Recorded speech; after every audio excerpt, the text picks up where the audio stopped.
Welcome to the ultimate 5-minute flexibility challenge. The Tin Man versus the Yogini, or Yogi. You may not think this is a fair fight, so let's just highlight each side and what they're bringing to the table. Take the Tin Man. For starters, he has great posture, and this will serve him well as he starts to move in space. But the man doesn't see himself as flexible, but I see this as a superpower for staying curious and open without the burden of expectation. He's timid by nature, but I also see this as an overdeveloped strength. The strength to keep his body safe while he's practicing. If the Tin Man remembers to invite an overall feeling of safety and softening in his approach, he will win the game. And finally, what he lacks in flexibility, he makes up in strength. So the trick for the Tin Man will be to learn to work with his body and not fight with it. He has been blessed with stiffness, so now he must learn not to force into stretch, but rather melt and receive. Now let's look at the Yogini. She too has great posture, and along with this great neutral alignment, she brings balance, single-pointed focus, but let's not forget a history of the practice to draw from. However, like anything that's studied or practiced for a while, we challenge ourselves to stay curious and open, to discovering new ways of thinking, approaching, practicing, feeling. So that's the trick for her. The Yogini is at equal risk of experiencing rigidness, maybe not in the body, but in the mind. So which persona do you identify with today? The Tin Man? Is it tight hamstrings, bulky muscles, or just an overall sense of stiffness? Or is it the overstretched Yogini seeking to achieve more strength to match her range of motion?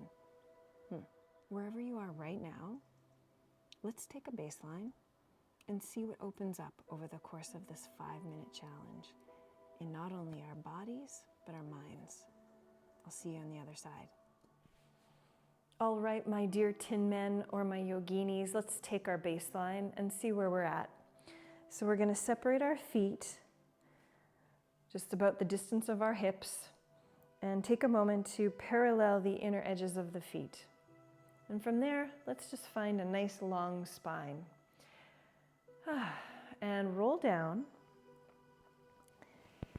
and find that first point where you start to feel a pull across the backs of your hamstrings. And from there, put your hands on your knees and you're going to put a soft little bend in the back of your leg so that we're just ensuring that we're not hyperextending the knee. And then let those feet, your hands, just dangle and notice if one feels longer than the other, if one is closer to the floor than the other, and then just notice the distance in general where you start to feel that tightness. And then we'll slowly roll up. Great. So here's my friend, the chair, and I'm going to use this as a tool, whether I'm feeling like a Tin Man or a Yogini today, as just a way to play with the backs of my legs to open things up. So we're going to create a little bit of distance between the chair and our feet and walk the feet back so that I can create space for my spine to be long and neutral as I send my sitting bones back. So the best way to send my sitting bones back is to do a few cat-cow right here. So whether I'm working from forearms like this or up from the hands so I can adjust the height accordingly, I don't want to feel too much tension through the backs of my hamstrings, but maybe just the beginnings of that. And now we're going to tuck the tail under, draw the chin into the chest, and then release back, coming into the opposite. But instead of like opening the throat and looking back, I'm thinking of lengthening the crown of my head forward as I send my pubic bone back to the wall behind me. Let's try one more of those. Tucking the tail under, draw your gaze to your navel, and then release your pubic bone back as you send the crown forward. Good. And then just coming back to neutral. We're going to bend the left knee, straighten the right, and start to shift the hips over to the right. And as we shift the hips over to the right, start to send the pubic bone back. lengthen the crown of the head forward. And just staying in there and breathing. Maybe we start to re-glue the inner right foot down towards the floor. The important part is to retain a little bit of a softening in the back of the knee so that you can engage the muscles of the leg. So for me, I'm descending, I'm inviting that pubic bone back, and then thinking of hugging my hip flexor of the right leg in. Like, think of engaging the front of the leg, so you can even touch the tissue of the leg to help it engage, and think of moving the skin, dragging it up towards your hip crease, and keeping that nice and firm. Make sure you breathe, soften something.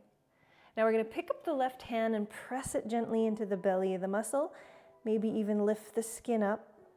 Keep pressing into that right hip for 3, 2, 1. Send the hips back to center. Just sort of wag them out a little bit. You're going to pick up the toes, point them into the center, kick out the heels, and come into a few pelvic tilts. So I'm going to let my knees come in, tent pull the legs, and then tuck the tail under, and then release. Tucking the tail under, and then release the pubic bone back, and then reverse. Tuck the tail under, and release. Just release out of that.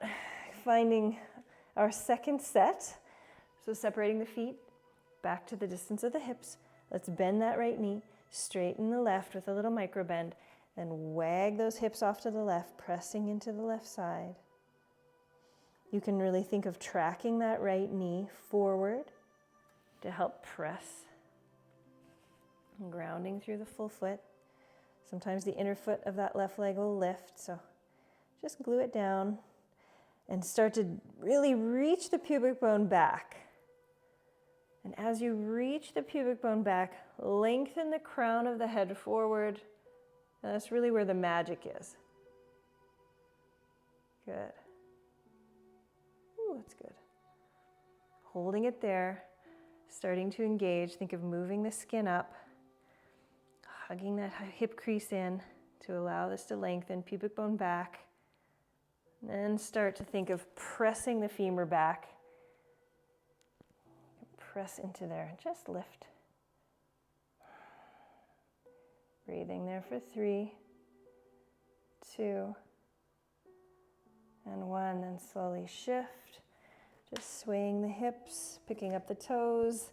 Again, tenting the legs, coming into a couple of pelvic tilts. Release back. And then switch.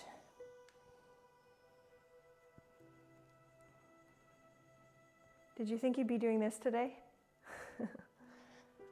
Good, and then coming back up. You can press into the legs. Woo. Now let's retest our baseline.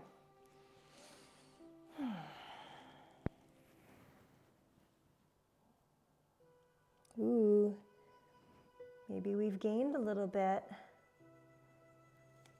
Really pressing the heels into the floor. Just playing with a little bit more range of motion that you may have discovered. See if you feel a little bit more limber in your body. I mean, how hard was that? That was 5 minutes, and I feel like I have a warm pair of hamstrings. I always say that my hamstrings are like new out of the package every day. So this is a great one to do, just to kind of keep things loose and limber and freed up across the backs of the legs. So welcome to the land of touching your toes.